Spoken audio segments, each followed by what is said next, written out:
Right, guys, thank you very much for accepting this interview.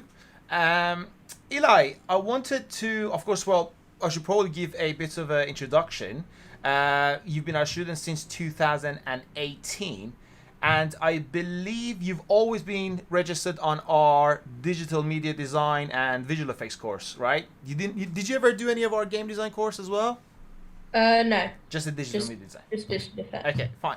So, Eli, tell us a little bit about yourself. Are you attending school? Are you homeschooled? No, I go to school Okay. What year and are you in? I'm in year nine. Year nine. Okay, perfect. So, when you joined us in 2018, what year were you in at that time? It must have been the beginning of year seven. Beginning of year seven. Okay, perfect. Very good. So, what experience did you have before coming to Software Academy? So, like, did they teach you digital design in school, or was it just traditional art? Yeah, we did. We have art lessons, but we also have computing lessons, but they don't really focus on visual effects. So It's you more never used like coding. Photoshop, Illustrator. No. It was the first. So when you came to Software Academy, that was the first time you got into Photoshop and Illustrator. Well, at home I've always been doing like Photoshop and Illustrator and After Effects even. Okay. Uh, I didn't fully like understand what I was doing completely until I came to Software Academy. Right. Okay. Very nice. So look, Anna came in the other day, and then she showed me the work, and she goes, "Ali, look at this.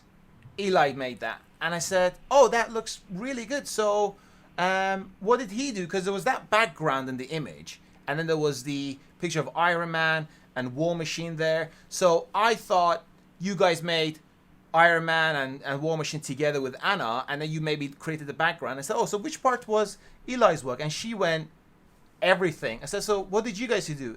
She said, "Oh, we just did the background together."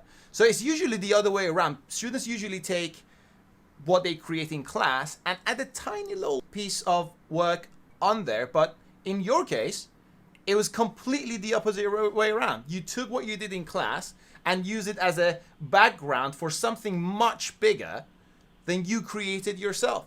So how long did it actually take you to create that work? It took me about like I did it over about 2 days. But both of them, both for Iron Man and War Machine, both took you 2 days. Yeah, I started Iron Man just after the lesson that I had, and then I did War Machine the next day. So But like on and off, so okay, fine. between hours. And what did you like take the image of Iron Man and sort of put it in Illustrator and sort of draw on top of that, use it as image reference, or was that more of your imagination and creativity? No, I interpreted a picture I found off the internet. Okay, cool. So get a little bit technical for us. Tell us what tools and techniques you used to create those images. So I used Illustrator, Hmm. but specifically I used the pen tool, and so it was very freehand, Okay. and so it was like tracing over every single detail and making sure I got it right and hiding the layers and unhiding, That must have and probably taken a lot of layers to put all those different colors and everything and it totally. was. And then you had to move every layer down to the bottom, and by the end, it took like an hour just to get to the bottom of the layer grid. Look, honestly, I was really, really surprised, and I was very shocked when Anna showed me that. These are the things that makes us so happy when, we teach our students something and they go away with it and just do so much better than what we intended to teach them in the first place. So, has anyone else seen your work? Have you shown that to family, friends, schools, your teachers maybe? I've showed it to my parents and my close family at home. And what did they Uh, think of it? they thought it was good. I showed it, my friends saw it and they said it was pretty good. So I'm considering putting it on social media. I mean, we're considering putting that on our website, and well, we're not considering. We want to put that on our website and send out newsletters for it because honestly, I think it's at your age creating that level of work, it's just unbelievable. So, besides the weekly classes you have with us, how many hours of your own time do you spend at home practicing and improving your skills? Uh, I don't really time it. I sort of like when I sit down to do Photoshop or edit a video that I took, I sort of just do it until it's finished or until my eyes hurt. so, so I think those are probably very long hours. To be honest, that kind of reminds me of my time when I was a student at university. I used to sit down and just work so much. Then at sometimes I would just feel like my back hurts a little bit. I should probably go, stretch my arms a little bit, walk a little bit. And then I'd look at the time and it'd be like 6 hours while I was doing that. And, when you're so much passionate about what you do, I think just time flies by, right? You never notice how long you actually spend on it. And look, if it wasn't because of all your time and practice, you probably would have been to this stage. So you must really love what you do. So is this just a hobby for you, or is it something that you go, actually, I think this is what I want to do in the future. This is what I want to do in college and university. Yeah, I definitely want to continue on with this. I definitely want to have a job in the future that handles visual effects or graphic design. So have you made your choices for your GCSE yet in school? Yeah, so I'm doing art, which As you should. and yeah, so I only get one option and I'm doing art. Right. And yeah, it's Very good. I mean, to be honest, you've got a talent, and I think you should definitely continue that. And talking about talent, I've got a couple of questions for Dad. So, whose idea was it for Eli to join Software Academy? Did he say, I wanna go join some classes and do this, or did you see a talent in him and go, you need to take this more seriously? Yeah, I mean, Eli's been creative since before he could talk. He had a pen in his hand and he was drawing. And literally, growing up, he'd always be looking for ways to express his creativity through Lego, painting, drawing, and then sort of later on got into more sort of digital art. And I think since he got into digital art, that kind of has taken over because he just loves it. So when you sort of see just a talent and just a burning desire to do it, it seems quite a natural thing to look for ways that he can sort of develop that skills. You want to kind of encourage that. So we perhaps sort of guided him to you, but actually he guided us in the same way, just through his, what he was doing at home. So, do you feel that you need to actively encourage him to continue working, or do you see him just like wandering off into his room and opening his laptop and just getting on with his practices? So if you when you are like, occasionally they'll have sort of homework or things set formally for him, and yeah, for sure we have to nudge him in the right direction because that's quite normal, I guess. But when it comes to Eli expressing himself through art in his free time, not a chance. In fact, it's probably the other way around. It's like, Eli, okay, enough already. Let's do something. Sometimes you feel like you got to drag him out. Yeah, he loves it, and every sort of like period of time, we can sort of visibly see the progress that he's making and the different skills that he's acquiring. That's really good to know. So, I want to go back to Eli, and I want to ask him. Look, there are millions of children your age, and they would love to be able to do what you do, and they would love to be able to create what you create. So, what advice would you give them to follow in your footsteps and be more like you? Attention to detail in your work, definitely. Getting everything perfect is like the key to a good project. And also like resilience. If someone, for instance, if you were to post one of your projects and someone said it wasn't good or there was a negative comment about it, take that comment and just learn from it. So understanding feedback, and sort of understanding that feedback is not necessarily bad, it's constructive criticism. People are trying to sort of tell you something. And to be honest, when I teach at university, this is a problem that I have with adult students. You know, I look at their work and I go, look, that's good, but you still have a long way to go. You need to change X, Y, and Z. And sometimes some of my adult students, they get upset when I criticize their work. But, you know, if you criticize someone's work, it is only a sign that you truly believe that person can do better. You know, I always said to my students, if I come to you and I tell you, yes, that's fine, you should be worried, because every single piece of project that you do can always be improved.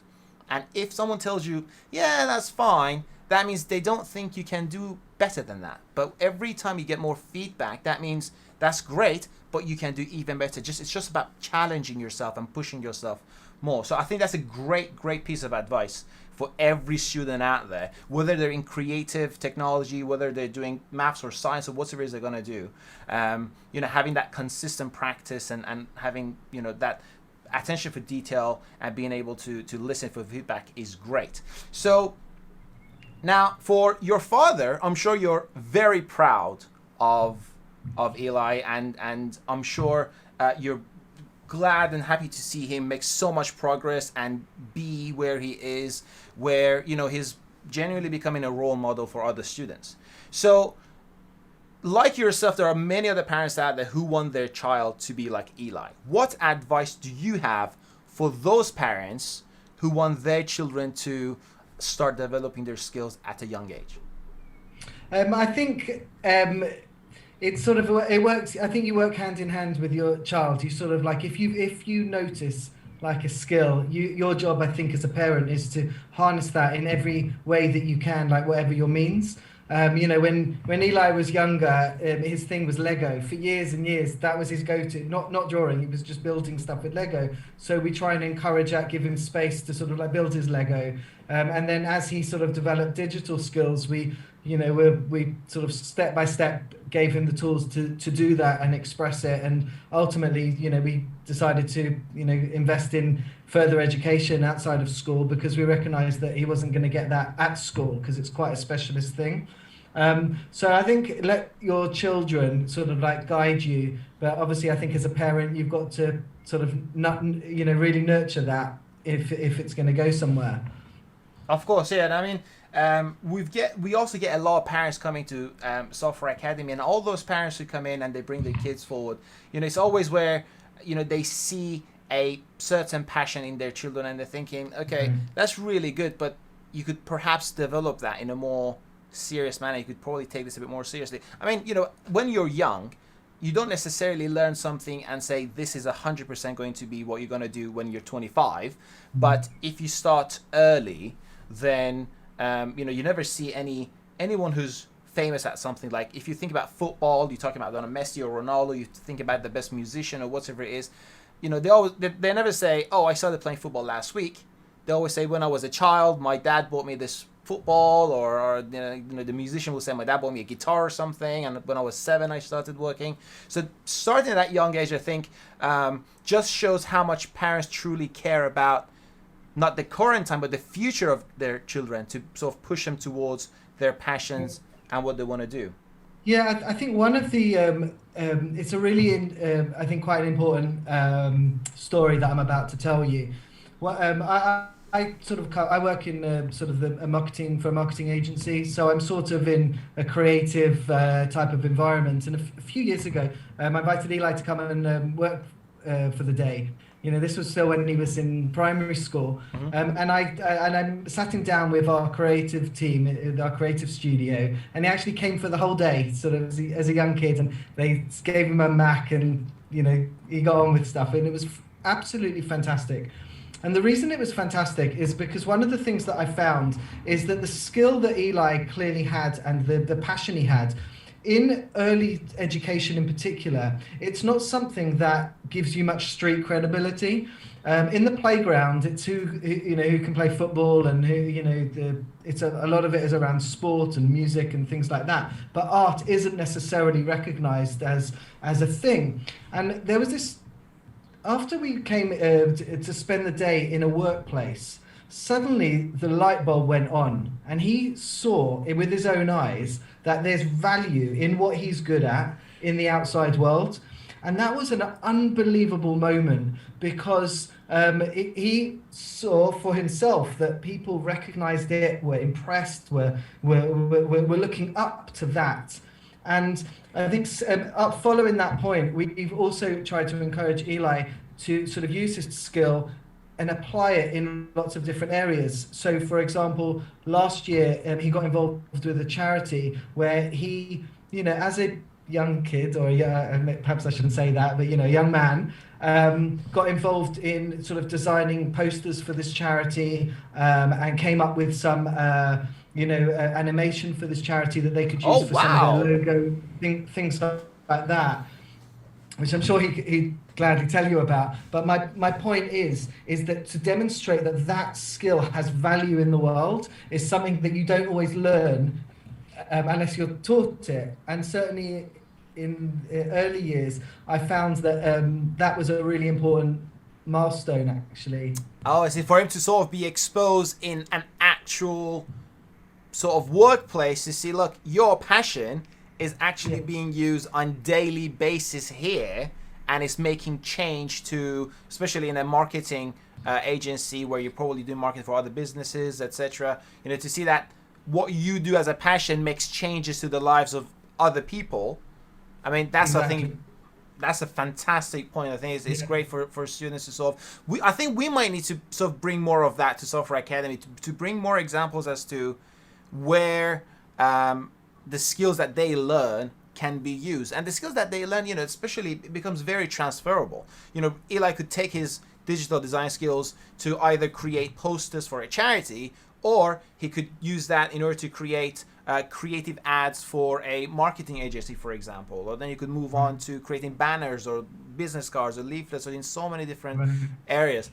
So look, it's great to see Eli's progress, and honestly, 100% of that credit goes to him. He's a very, very hardworking young man, and he's done so well during the years he's been with us. But overall, how's your experience been with Software Academy, and what role, if any, do you think Software Academy played in order to help Eli progress? You want me to go first to answer that? Yeah, one? go for it. I think, without doubt, what Software Academy has done is to give him, just to build on the practical tools and skills needed to harness his passion, that no one can affect that, because that just comes from within his heart. Like that's the makeup of who he is. But to then have the skills to then apply that passion, I think that's what Software Academy has done. And like, to give you an idea, I often am the one sort of picking him up from Software Academy, and in the old days when we didn't do this on Zoom, and every single time I used to go and pick him up before we'd sort of leave, Eli would sort of drag me to his computer and show me the piece that he's just done, and every week it was a layer on top of whatever it was the previous week. And so I think that the Software Academy has really cemented the skills, and actually to the previous point, also just the practical application of it, because you kind of see that that is actually how movies are made. Sometimes we'd be on our journey home, and Eli would sort of tell me about some movie that we'd actually seen, and he'd tell me, oh, that was actually a visual effects thing that we just learned, and Oh, I see. we wouldn't have done that without Software Academy. That's really good. What about you, Eli? What do you think about what role do you think Software Academy played in your development? Well, it's definitely given me an opportunity to grow in my field, and like, because I don't really have that much opportunity at school to do visual design, and there isn't very much creativity. Like, there isn't computer design, or it's mainly just art. Yeah. So going to Software Academy has sort of given me the opportunity to have one-on-ones and ask questions and get personal answers, which you can't really get by watching YouTube tutorials on how to do things. Of course. Very good. So look, I know you just finished your class with Anna about 45 minutes ago. She's not here. She will probably watch this later on. But if you have any feedback for Anna and your tutor, this is your chance to say something about your tutor as well. She's very good. She's a really good teacher. She helps the class and she manages to get around to everyone, and still before the lesson's finished, there's still time to improve. And even when we finish the project, like the minute we finish the project, she instantly gives us something else to do. Like there's never nothing to do. Oh, that's really good. So she's always trying to challenge you, and she's always trying to sort of give you a bit more to do. That's perfect. Well, guys, look, it is an honor to have Eli as a student at Software Academy, so that we can tell the world, look, this is who our student turns out to be, right? Technically, it's all because of your hard work, but we're going to try to take some credit for that, even though we probably shouldn't, because honestly, everything you've achieved is because of the support you've got from your parents, and it's because of the hard work that you've put into it. If Software Academy played a tiny little bit of role in that, we'd be very happy to be part of that journey. And look, thank you so much for your time. It's been amazing. It's been great. And we look forward to having you. And I can't wait to see what you create after this. If you're creating this, in year 9, and you're creating, visual effects or images of Iron Man and War Machine like that, I can't wait to see what you create when you're 16, and then when you're 18 going into university, and then when you, finish off university. And one thing I will ask you is, just even after you leave Software Academy, do stay in touch with us, because we would love to see where your journey goes, because your future is very, very, very bright. Okay?